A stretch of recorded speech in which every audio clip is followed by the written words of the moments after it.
Hi, everyone. Good evening. Happy January. We're almost into February of 2022. So thanks for joining.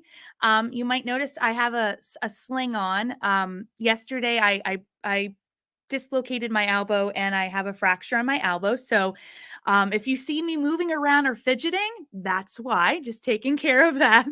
Um, but we're not here to talk about this. We're here to talk about a man this evening, an amazing man who has done amazing music that we've all heard at Walt Disney World. So his name is Ron Fish, and he and I have been talking a little bit prior to just starting the live show. But before we bring him in, I just want to encourage all of you to go ahead in the chat. If you have any questions for him during the evening, anything, go ahead and put it in the YouTube chat. You can sign in with your Google account, and you can I can see all the messages and bring it up on the screen. And here somebody wrote, "Sorry to hear that." Thank you. I'm so glad. Thank you very much for being so sweet. Hi there, Robert. I love this aspect of using StreamYard because I just love, seeing people's little comments. But this is what you can see during the event. So make sure that you are adding questions, anything you have, and we'll bring them up on the screen. And without further ado, let's bring Ron Fish into the chat. Hello, Ron. Hey there, Tammy. How's it going? Well, we're gonna make it through the weekend, I hope. Yeah. I'm just sitting right here. I'm not gonna move. Just amazing that you're doing this. So that's quite something. Yes, and thank you for joining me. Like I was texting Ron, I'm like, just so you know, I'm in the hospital yesterday, but we're still doing this show. We're still gonna make it happen. So thank you for being a part of this. I really appreciate it. And so let's start like from your music beginnings, because before Disney, there were other projects you worked on, and we'll talk, other besides Disney as well too. But what really kind of spoke to you, maybe as a kid, as a teenager, about music in general? Music's always been a part of my life. My mother was a concert pianist, so I heard music all the time. But she didn't exactly play the Beatles. That was up to me. So that's when I became aware of other stuff that's aside from orchestral music. But from there, I kind of went into Berklee College of Music, and I studied theory there at Berklee. And then after Berklee, I came to LA. And I was a drummer originally. So I drummed in nightclubs for 16 years until I became aware of there was a place called Imagineering. And I wasn't even, so one of the guys in my band started working at Imagineering. He said, you should come and visit this studio we have in Glendale. And we do sound for theme parks. And I went, you do? Theme parks actually have audio. Okay, I'd love to see what that's about. And I visited him there. He went off to work at Disneyland Paris, and I started working at the sound department of Imagineering in 1992. So it was pretty cool. And then from that point, go ahead. I didn't mean to cut you off. Like for everybody who's watching at home, we're like a little bit behind each other in the video chat, so it's just a little bit delayed. But what was the first Disney project that you recall working on or were brought in for? Mostly for Circle in Time, I think it was called, or something. It was just really assistant engineering at that point, and I helped working on that 360 show that was at Epcot.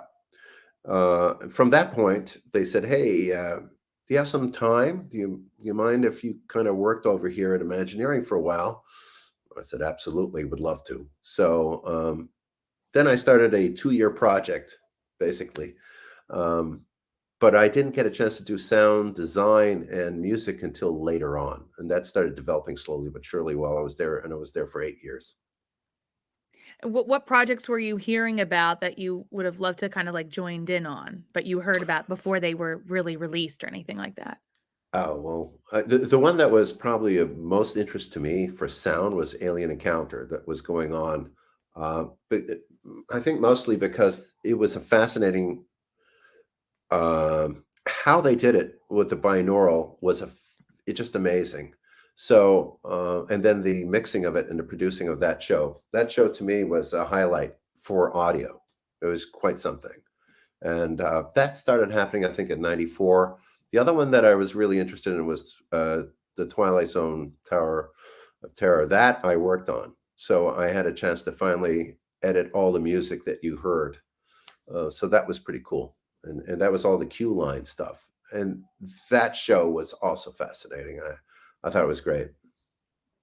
And one of the things that I was really excited. Well, since you mentioned Alien Encounter, you also worked on Stitch's Great Escape, which was kind of like the Mm. follow-up to Alien Encounter.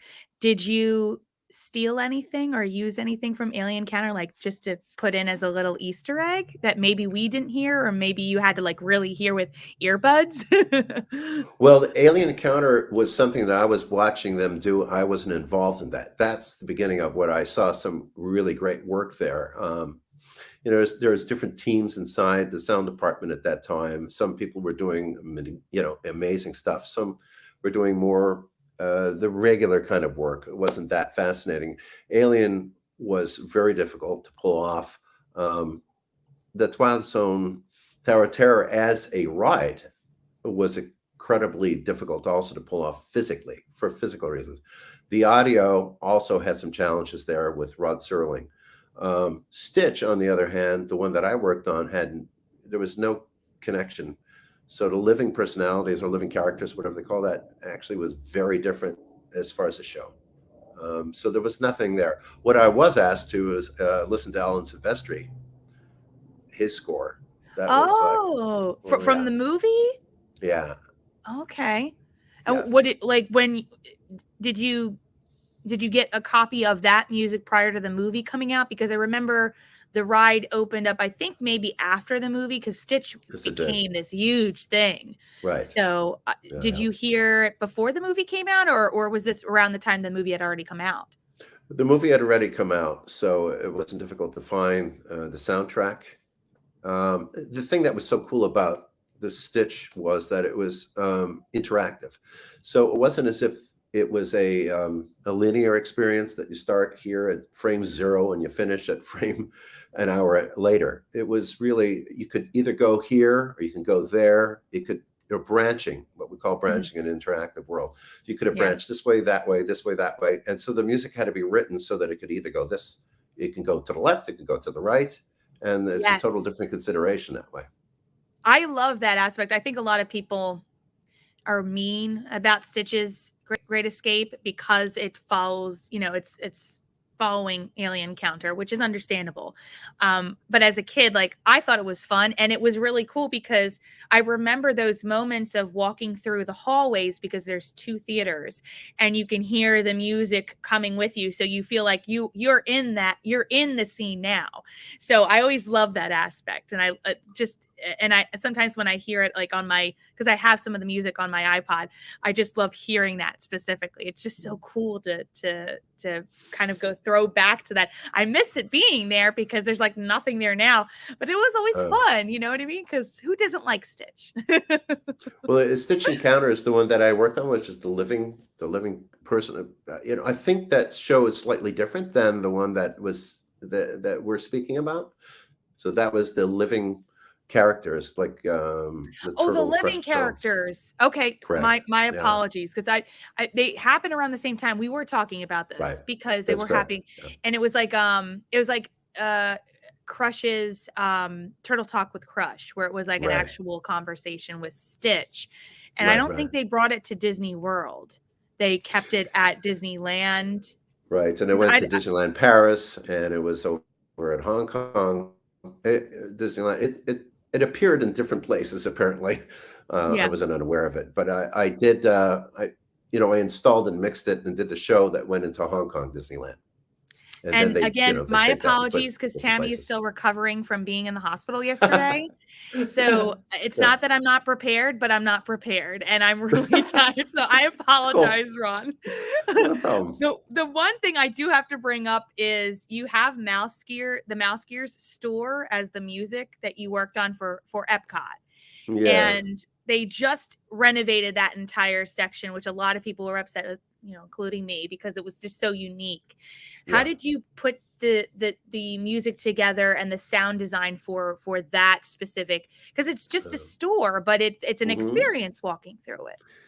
Okay, so originally the request was it's going to be made of many gears, and can you make music out of the gears? Which for me was a lot of fun because it combined sound design with music.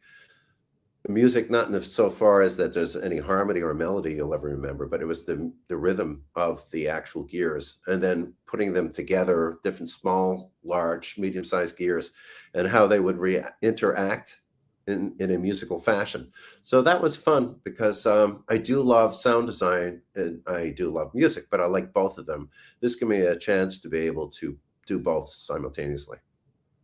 And it was there for a long time. I don't Yeah. remember what year it debuted. It was like 2001 or Oh, before that, in the 90s. it was It the was in the 90s. 90s. Okay. I was Yeah. trying to think because I remember they did like major renovations around the Millennium Celebration. So I was Right, trying to right. think it's either 94 when Innoventions really got an upgrade, or Mhm. that's probably when it was. I just Yes. think it always seemed newer to me. Like it never seemed old when we would go in it. So that's why I was so confused why they would change it. And I went to the new store and I was like, this is not even doesn't even have a personality. And Mm. that store had a personality because again, there were all these gears around, had your sound design and music, and it was so cool to see like they had, part of the imagination figment. What was it? It was right up there in the ceiling. They had Mhm. that on display. Right, So right. missing a lot of character. But one of the things that wasn't missing a lot of character was I think a lot of people who are actually tuning in tonight because my dad owns a company that sells pinballs and arcade games. So Disney Quest was a must do for Must be many there. people who are fans of arcades and experiences like that with the games. So when did you come into that specific project? Which one? Because you were gone there for about 5 I cut seconds, and out. I'm sorry. yeah. It was for Disney Quest. Oh, Disney Quest, yes. Well, 94 or something, there was this edict to come up with interactive, and how is Disney gonna become part of the interactive world? Pretty much nobody in Disney understood what interactive meant at that point, so everybody had to go study what's interactive, 'cause at that time, interactivity wasn't part of the Disney world at all. It was video games, this new thing called a video game. Back in 94, so video games weren't really the hippest thing that they are maybe now. So there was this edict to go find something that is called that. And a number of really, really good creative people were put onto this project called Disney Quest. And it was Disney's first foray into the interactive world. That's what when we really got it going, I think it was about 98 that we installed it, or 97. I fell in love with this thing. I thought it was so cool. It was Did we lose you, it had Ron? this interactive. Ah, Can you hear me I can hear now? you now. Sorry. I just wanted to make sure he's back. Yeah, I know it keeps, unfortunately, but it was, I don't know where we left off, but it was the first foray of Disney into interactive world. And along with a guy called Russell Brower, really got excited by that possibility of interactive audio, that it isn't always exactly the same thing. It later played a bigger part in the Stitch Encounter show, but it Yeah. also made me evolve as a musician and a sound designer, is that things can change depending on input. And I thought that was fascinating. Very difficult to do on a show that is like a ride because it's so expensive. But we could do it inside Disney Quest. And from that point, I was so inspired that I went into the interactive world and started video game. My career as a video game composer. What was the first video game you worked on after Disney Quest? Well, interestingly enough, I did Superman, Man of Steel at that point, Superman, for Nice. Atari, because the audio director of Atari was a huge Imagineering fan. So I got my Nice. very first video game gig because it was an Imagineering. So, it's just fortuitous that helped me get my first video game, which was Superman. And then that went on to, like, I did about 20 titles of video games from that point. Somebody says, a fascinating career. Love that he was involved in the supernatural after doing the video game work. I don't know. Oh yeah, Fill yeah. me in on this because I don't know this part. Okay, so I was contacted to do what is called what is that? Like when they show the very first time a show is actually shown to the Film Critics Network, they create the very first look at a show, and then it's shown to all the film critics, and then they write up the reviews, and then that goes to, this was back in I think 2005 or something when the Supernatural first came out, and so I did all the sound and the music for the very first Film Critics Association showing of the Supernatural, and then I actually, oddly enough, I got an award for it. So from That's great. yeah. But as far as doing the show, I wasn't the composer for the show. I was for the showing of the pilot of the show. It's Well, called a promo. Promo. That's the name. we'll count it. We'll count Sure. it. Yeah, why not? Toby says, what is popular now in musical production? Is it going more software? That's a great question. Music production, from the time that I started doing this at Disney, where you could make one sound on one keyboard, and that was all you can manage to do at one time. Now, and I don't know if people are aware that I can basically do a full choir and a full orchestra here in my own studio with never setting foot into a live studio whatsoever. Oh, nice. I would love to hear that full choir. Yeah, it's on some of my tracks of Batman where it never was a choir. It was just done here in my studio. Wow. Now I would Yeah, that's the cool thing about it, because again, back in the day they would spend a yeah, lot of money to really bring a lot of people in the same room. that's right. So it's changed in the fact that a lot of people can now actually create their tracks without going to live musicians. So that stopped a lot of live work for quite a while, until the people that were doing at least video games decided that there's something to be had in live musicians playing real instruments then and Yeah. there. And although it costs maybe 10 times the amount to do it live, when I was doing Batman Arkham, uh, like the very first game was Batman Arkham Asylum. That was just me and the co-composer, music director, just doing it in our own studios. When Mhm. the game became a huge success, I was actually called into Warner Brothers and said, "Where would you like to record with a live orchestra?" And Mm. I went, "Well, I think England would be good. London Philharmonic would be nice." They went, "You got it." And that was quite astounding to do. Oh, And I'm like, wow. "Great." We're 5 days at Air Studios recording with the London Phil. Yeah, Holy it was cow. pretty cool. But I wouldn't have been able to do that unless I would have been able to write the music and record it all and complete it and mix it in my own studio. Mhm. Because then the game became a huge success. Then we had the budget for Arkham City, which was the sequel. So once it was a big hit, then we could go legit with a live I orchestra. did play that one. I'm a Uh, big Batman girl. So I did yeah. play that one only because when I was babysitting at the time they had the game. So that's how Yeah. I got introduced to like the games themselves. Cause I remember I only played anything on Game Boy or arcade games Oh, at my yeah, dad's yeah. place. So so Yeah. Misfit says what synths do you use? Ooh. Um, it's a conglomeration of, if I'm doing a score that's called hybrid score these days, which means it's hybrid because it's synthesizers and then it's sounds that simulate a real instrument, like a violin or a French horn or trombones or people singing. So it's truly an amalgam, but I use software called Cubase or Logic to actually sequence all of it. And then I use something called a sampler playback called Contact. And Contact has multitudes of libraries that you call up and they're ready to play those sounds. And then there's the synth group like Omnisphere, etc., like that I use for synthesized sounds, or even sometimes play another part inside the orchestra, and just it makes the orchestra sound that much larger. Wow.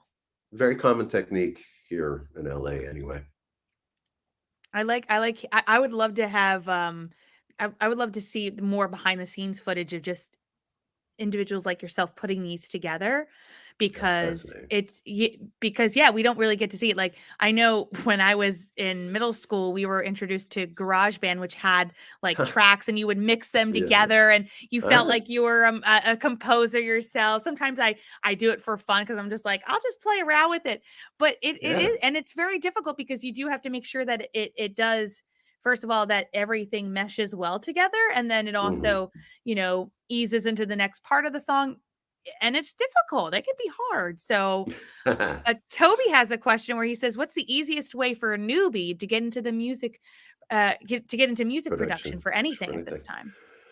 time?" Okay, so it's an interesting time where, because I can sound like a full orchestra in the studio, there's now, people expect you to just create a music track that sounds almost like an orchestra. So with that expectation now, uh, it's different because you need to produce stuff on a very high quality level. And that's the expectation now. So how do you get into music production? I get this question fairly often. My opinion is that you get to know or you work for a composer that's fairly busy, Mm. somebody that is taken on more than they can actually compose, what a human being can compose in one 24-hour period or whatever. They will look towards other composers to help them out, to write a cue, write like maybe a reel if it's a movie, write some cues if it's a video game. And once you build that relationship with the composer, they'll call you again. Once you get called again and again, and then all of a sudden it's on your resume that you worked on these products. Once it's on the resume, then you can go and try and find gigs yourself. But you need to build a resume because nobody generally will trust somebody that's never worked on anything before. So you need to work with people that have worked, and that way you build up your resume. It's hard to sometimes get your foot in the door. So I can Always. understand if yeah, it's in Mhm. any industry too. So Yeah, it's good it's question, it's tough. Toby. Also, I do Yes. want to mention, where is it here? Dirk, thanks for the $5 because I'm gonna spend it on Ron and I. We're gonna get some Cokes, some Coca-Colas. Thank you for submitting. Yeah, That's very sweet of you. I appreciate that. that's very sweet. um Oh, thanks, Dad. He put a link to Ron's website. So go to ronfishmusic.com. Obviously, I'd love to play Alright. tracks here, but everything's copyrighted. So I'm not going to Yeah, play because I don't want to get in trouble. But yeah. all of his music is there, and some things you can't find because maybe they're by Disney. But just look through Mm. YouTube and you'll be able to find it just fine. Yeah, right, yeah, yeah. Well, this is an interesting question. Do you read a movie script or maybe, the script to a game Oh, to get into the mood for the music that you write? that's a great question. Generally speaking, I know people find this hard to believe, but on the games that I worked, let's say God of War, which I worked on God of War 1, 2, and 3 with other composers, but we we worked as a team, you would get something, just a description. I mean, people find it hard to believe that we don't play the game before we actually compose the score. So, because it's usually not done. So what we get is like, okay, you're writing the score for Kronos. Kronos is this like 30-foot tall giant guy, and you're in a volcano and you're fighting him in a volcano. Go. That's description. It's very typical. It's like I wrote Hades for God of War. Hades is hell, so it's not going to be politely major key. It's going to be dark and very foreboding. That's what I was told. You're the guy for Hades. Okay, I'm going to write Hades music. That's the coolest part, though. Writing music for any villain is the best part because you get to go dark. Oh yes. Oh, it's great. It's like I could play my Danny Elfman thought patterns, or it's like Yeah. you choose the orchestration. What's really great is the blank page concept, which is Marty Sklar's thing. You get up every day. There's nothing written, and you have to write like maybe a minute worth of music in that day. You call up sounds that you think are going to evoke the thing that you're trying to communicate to the end user. They go like, I think, bass clarinets and timpanis and some wacky orchestration is going to do this scene in hell. And you go, okay, now I've loaded all the sounds for that day, start to write. And it keeps me, invigorated, really. And the less I have like a video, like I do animation, right? I do like all the cutscenes in these video game stuff. The less I actually see what I'm supposed to write is the more freedom I have to compose. Is there a video game that you have not worked on that if you had been given the opportunity to recreate the soundtrack for, what game would that be? Um, it's a laundry list. There's been a lot of great video games that I thought, wow. I mean, I would have loved to done Predator. I just love Ooh. that thing, and Predator would have been exciting to work on. That's an old game. As far as the new games, there's a lot of great games. I mean, my son actually plays these games. He's a maven of playing these games. I'll walk into a room and see what he's playing and go like, that looks great. Wish I would have worked on that one. It's just you can't do them all. So it's like, fine, whatever I got to do, I'm proud of, generally speaking. But there's a lot of being done by great people in Sony and Playmation. Microsoft is a lot of great titles I wish that I worked on, but that's the way it goes. I do miss like the older games. I love that aspect of. I think music really immerses the person. A lot of people forget at least the computer game aspect of just playing on your computer, because it was moved from the arcade and now it's on your computer, and I miss that so much. The arcades, yeah, yes, the Ataris and stuff, yeah. Yeah, that was, and I was telling Ron that, like when we went back to Disney Quest, it was just kind of sad to see in the state that it was in, because when I'd been there the last time, it was just like so cool. But when you don't update things, but it's hard because, again, the technology is just going to continue to be amazing and change. Yeah. So there's only so much you can do. I I wanted to go to the topic of Disco Yeti from Expedition Everest. What was it like working on that specific project? Because a lot of people love the ride, and they love the Yeti audio animatronic when it used to work, and that's why it's called Disco Yeti, because of the lights blinking on it. But that one's a little bit different because you're now having again, it's kind of a villain piece, right? But you have a different sound from Asia. So how do you work on something like that? Well, okay, so Everest was an interesting thing in the fact that when they showed the opening of it in Times Square, right? So they had this big publicity stunt for Everest in Times Square. That's what I actually worked on, was the Times Square, like, how would I call it? Like an opening party. And it was for all the press and all these people to come see it in Times Square. And then after that, I was not involved in the actual ride. I was involved in the showing of this is going to be Everest. And, everybody was gathered at Times Square and all that. That's where I wrote music for, which was Oh, minutes of music. Yeah. well, that's still a Yeah. lot though, because that's longer than the attraction. So Oh, it was that's it was quite a piece of music actually, and yeah, they had a high wire act, and I was told it was quite a deal there in Times Square because they really that's wanted to pretty show cool. how great this is going to be.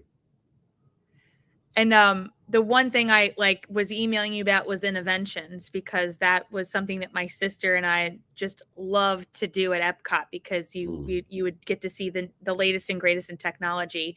And so what were some of the specific uh, like attractions in there that you got to work on? Well, there was a number of them, all basically working with Joe Garlington, who had been one of the major creators at Disney Quest. So when he had finished up with Disney Quest, he started working on Innoventions. So there was Mexico Tourism and a Kaufman Farm Bureau. I mean, there's a whole bunch of quick things that we went in and out.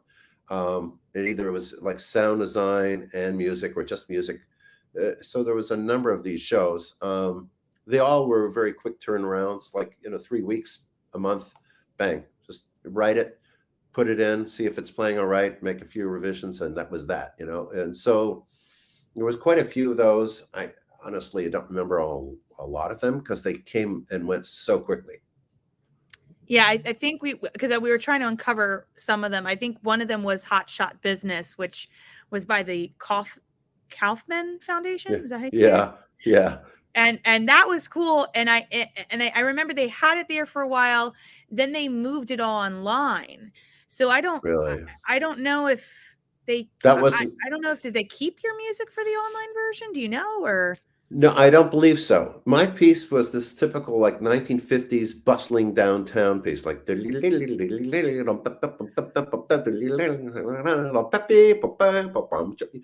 1950s. Like, are we busy? Showing how many people are running, around Manhattan downtown. So it was that kind of piece of music. It's not at all what I heard from the online that you sent, which was, I okay. mean, what I did was this orchestral thing from the 1950s. Yeah. But I think that kind of inspired the online version, but I it's been so long, because I remember they Yeah. had this I was telling you they have this game where you use like this rod to move these energy Yes. Yeah, yeah. simulators, and that was the thing. And then they have it at Spaceship Earth. It's still there. Just Really? a different theme. So, yeah, pretty cool. Mhm. Yeah. Ross has a question. He says, in the past, music production studios were limited to recording on Mm, magnetic tape that could record 8 or 24 tracks at a time. But in the digital age, how many tracks yeah. can the software record at a time? So really good question there, Ross. So, Ross Tavico.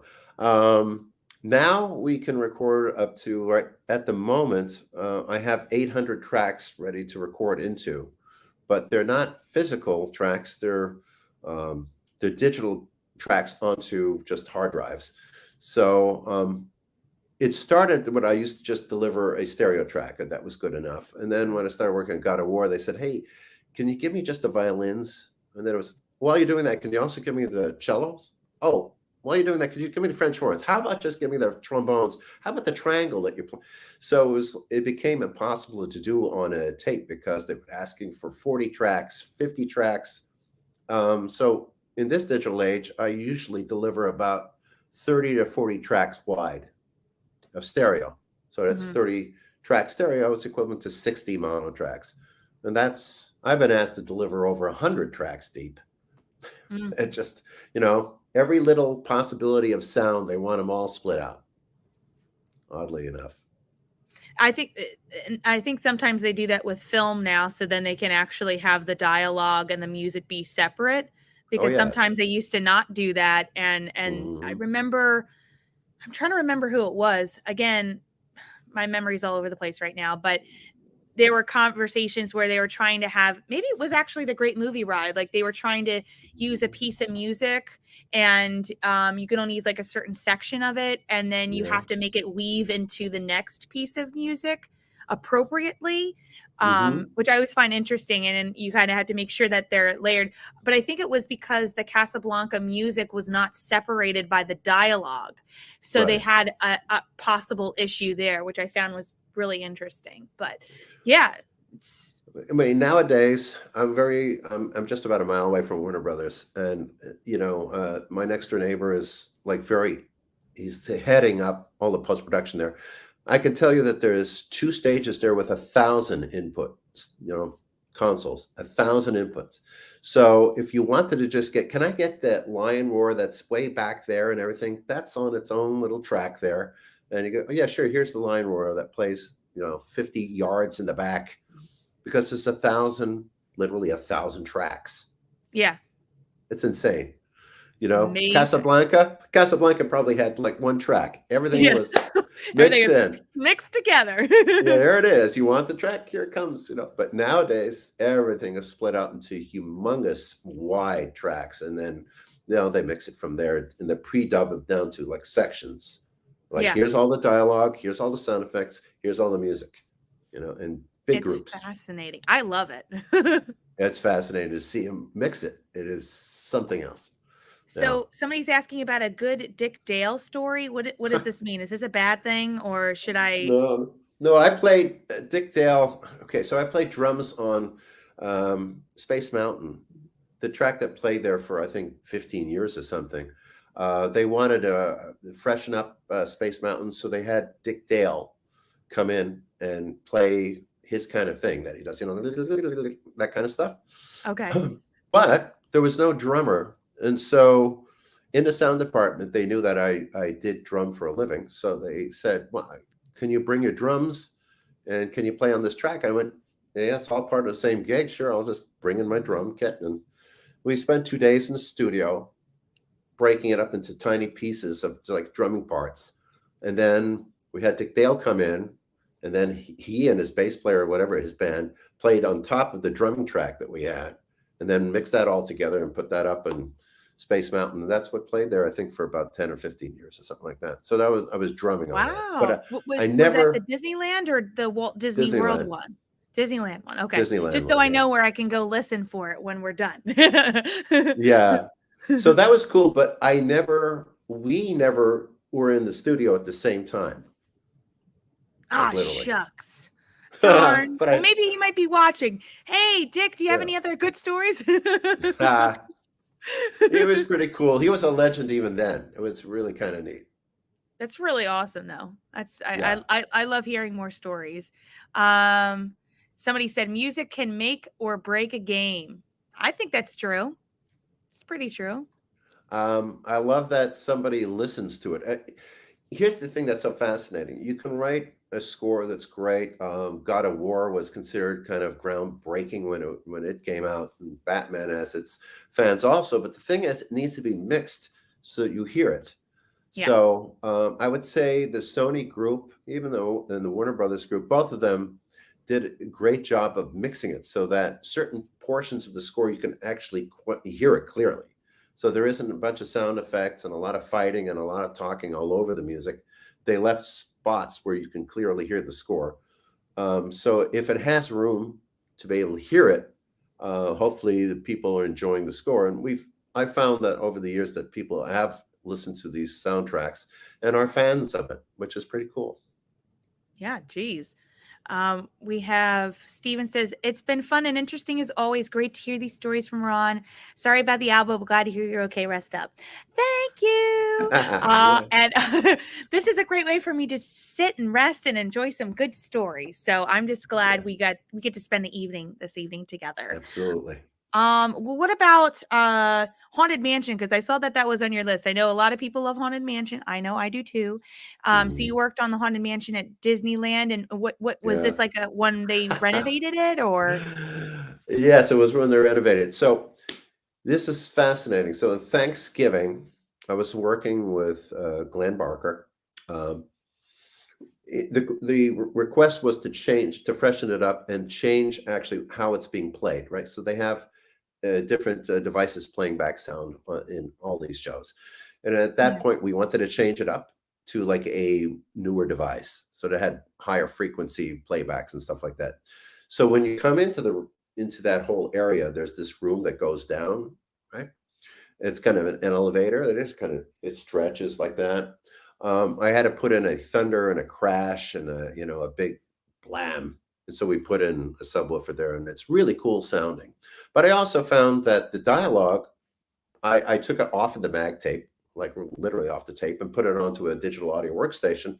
And I had like some room that I could put some cool new things that was an original track that they could cut together. But now that I had all the tracks fresh, I could put some other little ha that the guy said that nobody's ever heard. I put that into the ride, and then there was this huge, furious chat room saying, how could they possibly change that iconic dialogue? And I went like, oops. All I did was put in a and a ha, and everybody knows exactly what he says at exactly what time. And this Yeah. all of a sudden threw people off. So we had I think we went back and just changed it back to what it was. It's like, I'm sorry. Oh. Like, Well, okay. well, who doesn't love the ghost host? Having an extra or ha, I think is a good thing. You know what I I think mean? it's like, oh, we found something. It's like a new treasure that was never there, Yeah. like by the original guy who actually voiced it. So, Oh, that would have been. Oh, I'm kind of bummed I didn't get to hear that. Although I do love that version of the attractions. Very, very cool. it's great. Um, And the thunder stuff and the big blam, that wasn't there before. So and now that's in there. One of the wonderful things, by the way, working for the parks is that when you do something, it doesn't come into the theater and leave. It's there for, a decade, two yeah. decades. It's forever. Some of these things could stay there for years and years and years, and it's kind of cool. So once you've done something, it could be there for a very long time. It's great. I love it when, like, sometimes they can't release the track for whatever reason, like, officially, so you Mhm. can, like, put it on Spotify, but Right. there's some Disney fans who figure out a way to record it and get, like, a clean copy, Sure. and you're like, "Where did Yeah. you get this?" And they put it online, and you're like, "Oh, amazing." So that Yeah. yeah, again, that's like when I'm on YouTube, I'm just like, "Oh, gotta listen to Alien Counter because like, there's no official track for that," or, No. something like something along those lines, and I'm just I love it. I love those leaks. I can't help myself. It's at least you can hear it, and I mean, it's great. Yes. Some of Yeah, that and that's work, it's great work. that The was always, audio like, the team, bummer. yeah. The Uh audio team, by the way, at Imagineering is just like an amazing group. Well, the audio team I worked with during the 90s and even into 2000s, etc. I mean, very talented, very bright, intelligent people with really great creative instincts. And it was great experience working there. I just needed to like move along in my career after being there Of 8 years, course. but great. I mean, I can only say amazing experiences working with them. It was quite something. So what is the latest project that you're working on now that you can share with us? Because I'm sure people would like to Um, hear where the next Ron Fish original is gonna be coming from. mm. Well, thankfully, I am working. So I'm the head of audio on a project that's mixed reality, which is augmented reality in effect. So it's with a company called Animal Repair Shop, which is an odd name for a company in mixed reality, but it's with ex-Disney people. No surprise there. And I'm working with another amazingly talented individual from Thinkwell Entertainment. So we work together on Warner Brothers World in Abu Dhabi. So it's kind of like working with a lot of people that come from the background that I'm from. But I'm glad to say that it's a combination of video game, mixed reality, and this group, which you can look them up, Animal Repair Shop. In about 3 or 4 months, you're even within actually 2 months, you'll be able to see what we're up to, which is it's going to be really very cool. I'm very excited by it, and I get to use everything I've learned over the past 25 years and input it into this particular project, which is great. Or will you have it on your website? Because I can put your website on the screen here. Because I There's not. for No, I didn't put that up yet. The truth when of it the comes out, would you think you might have it up there? Because I could that would be great just to link it Yes. a little bit later down the line. Yeah, absolutely. I mean, it's a complicated. Actually, there's going to be a Kickstarter campaign, And so people will be able to tune in exactly what we're doing and what we're up to and get as excited as we are about this project. Um, and that will be available in about a month, and it's going to start in a month, and people will be able to tune in and go like and see why I'm so excited by the combination of the physical and the totally digital age and how they can mesh together, which is just very cool. Steven has a question. He says, when it came to Batman's music, were you ever asked to make an homage to the Batman animated series music by Shirley Walker? Shirley was amazingly talented. So there you go. I'm going to put that right out. Danny Elfman. I used to listen to Danny Elfman's music from a dark theater in the control room of Imagineering and just get totally blown away by his concept and Shirley Walker's orchestrations stuff. It was fascinating. When this came around for me to be able to do this Batman series, the Arkham series, um, I had already been listening to Danny Elfman's approach to music and Shirley Walker's arrangement concepts. So yes, there was a request to sound somewhat like Danny Elfman. The truth is, I can only sound like me trying to sound like Danny Elfman. It's a weird thing. So Yep. I listened to his score, and then I came up with my own, working with Nick Arundel, who is the audio music director at Rocksteady. So between him and I, we came up with like this concept, and it's not exactly Elfman, it's not exactly Hans Zimmer, and it's a conglomeration of all those people plus Ron Fish in there. So it's really kind of a stew in a way. Well, it's your own. I don't. When people like to remake things or they're just taking from what was originally, it doesn't Mm. really add to the magic of it because I love to see something done new, original. So I'm kind of Yeah, glad that, they didn't force you to completely go down that avenue. You know what I that's mean? They right. gave you the opportunity to make it your own. And I think that's only fair. Like, there's been how many Yeah, different Batmans in our right. lifetime? And if you Plenty. told, Christian Bale he had to be Adam West, like, how is that going to work for the universe that he's in? You know what I mean? So each universe is Yes. different. And the game was so prior to this particular Batman series, Batman had been done a lot by Electronic Arts or whatever, and none of these were great. So this was the very first time that some group in London had put together what turned out to be immensely successful because they were given time to work on it by Warner Brothers Interactive. So they said, they weren't really under the gun to do it. They just put it together. And the guy that I worked with, the audio director, was also a conservatory trained composer. So when he asked for stuff, it wasn't like talking to a person who had no clue what they were talking about in music terms. He gave me very clear direction of, within these confines, come up with something here, but it's like this. And he went like, great, I really appreciate that, rather than saying, we need something that sounds blue. That doesn't tell me too much, but this guy can actually talk to me in real terms. And we worked together quite well, even though he was in London, I was in LA. But, it apparently was good enough that we got awarded for it. So cool. Well, if you can paint a picture, I think that's, again, sometimes what you need, some type of inspiration, because I love to write, but Yes. Right. sometimes what I need to write is I need a painting of a picture, which is my music. I love to like get into the zone of what the tone is, and music can be a Yes. tone. So Oh, that's what I absolutely. use. I Absolutely love right. it.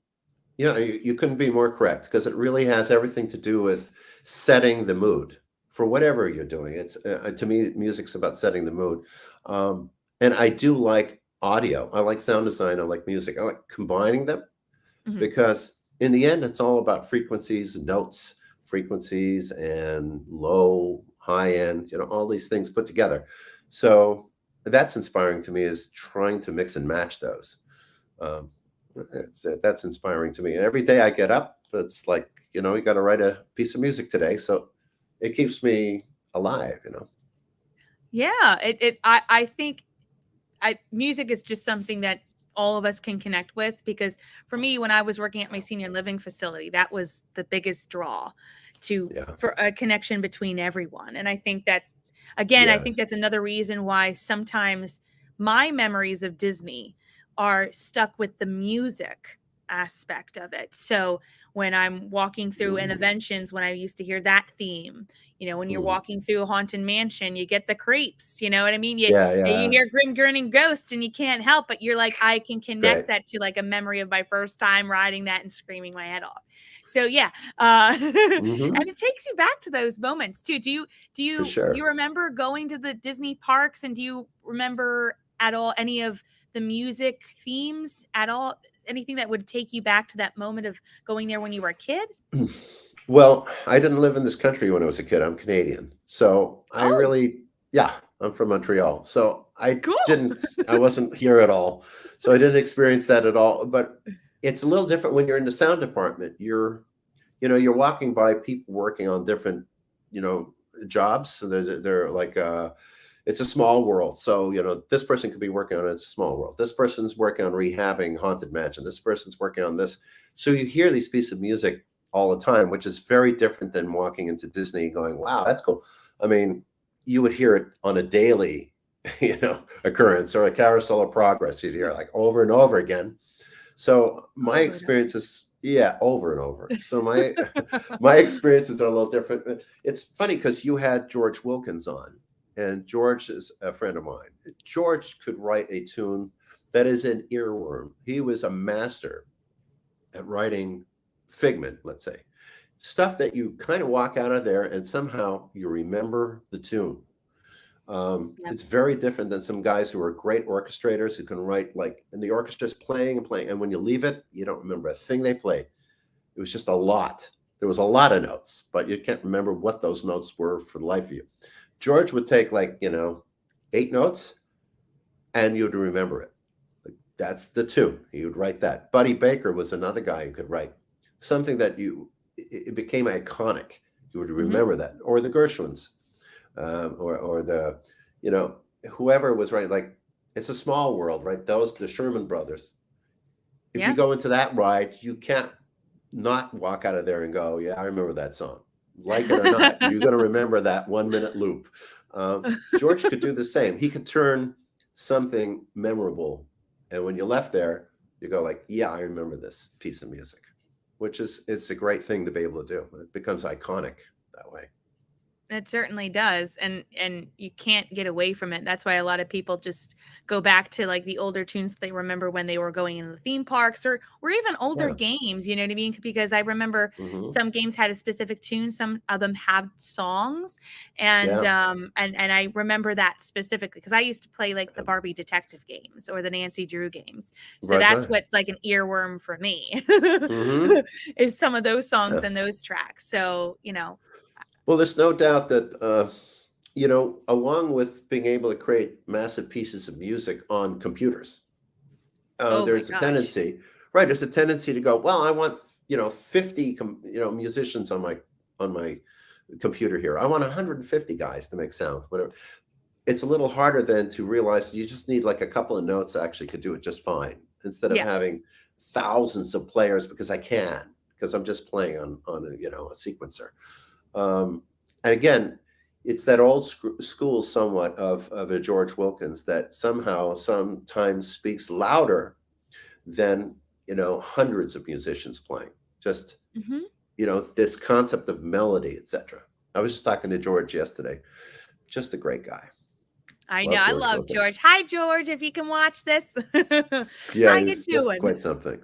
So he was always an inspiration to me. He would come in and go, "What are you writing there, man?" And I'd go like, "I'm writing this." He goes, "Good. If you just kind of like, you might want to do." And it was always like a mentorship. He had a very clear idea of where I was gone off the rails, and just kind of set me back and go, "You should just continue here. Just do this, what you're doing, and you don't need to do all this other stuff."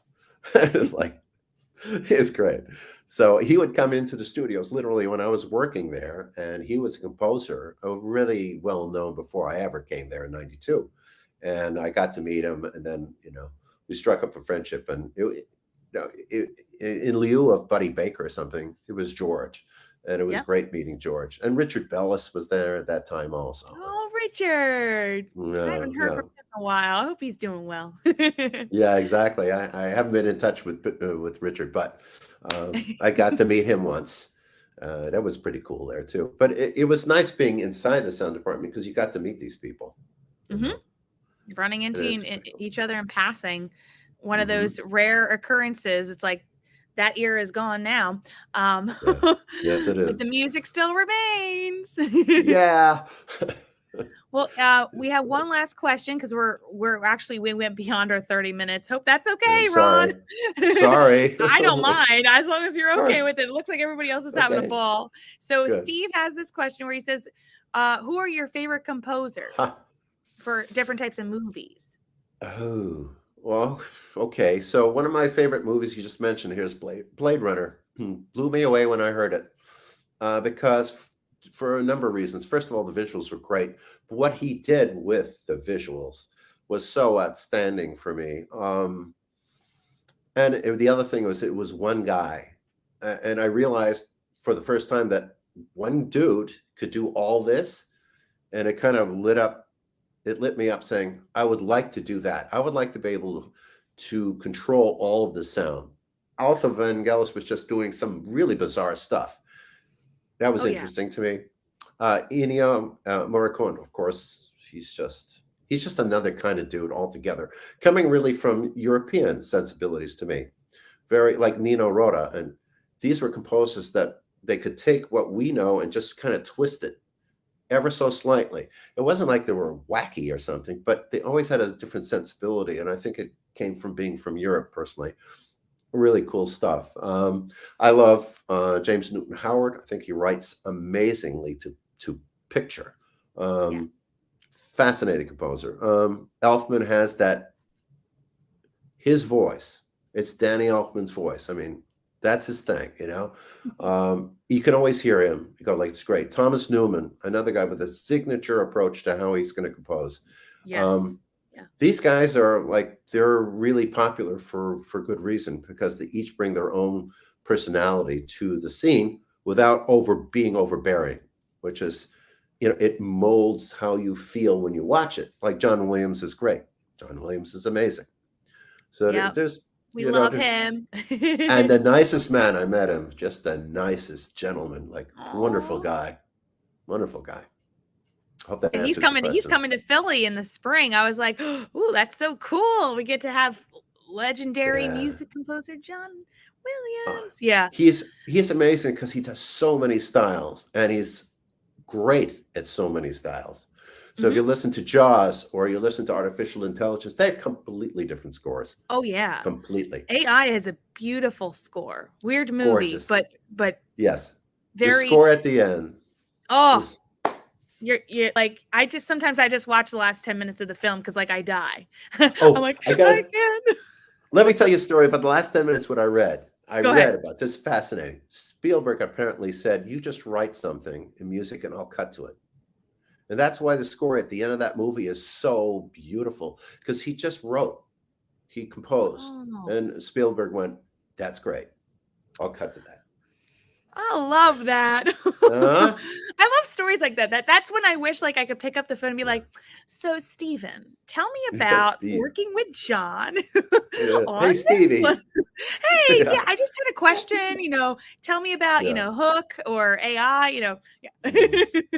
Yeah. I mean, AI has this weird thing in the middle. It's 12 tone music with these weird voices and stuff. I had Yeah. never heard John Williams do anything like that. And I was like, you can do that too, huh? That's And it quite was weird amazing. because they really criticized that film, but it was Hmm. originally it wasn't Kubrick. Steven's film, it was Kubrick's, yeah. Kubrick.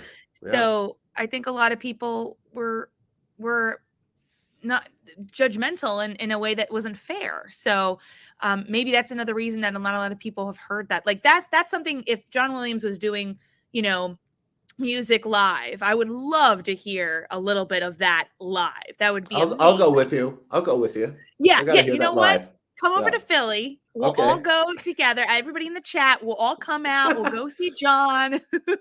It'll be Say, hey, great. Johnny. We'll call him Hey, Johnny, what John, he used to be known. Hey, I know. Johnny. Yeah. God, I just love him. He's awesome. But Yeah, he's quite Ron, something. I can't thank you enough for being a part of my My pleasure. show. And thank you for, joining and telling us all your stories. Everybody continues to say really great things. They love you being on the show tonight. My So pleasure. thank you so much for being a It's part great. of the fun. And Thank you for appearing with all the things you're going through. woo! Unbelievable. And for our listeners, please make sure you check out Ron's website and you can hear more music. Again, go sneak on YouTube if you want to hear anything specifically by Ron at Disney. But Yeah. his full, his full resume's on his website. So I'm sure you'll be able to find a lot of it. Alrighty. Cool. Well, thank you guys. And I'm going to tune into our outro. Thank you, Ron. Everybody stay safe and we'll see you for the next episode. Stay healthy. Stay healthy.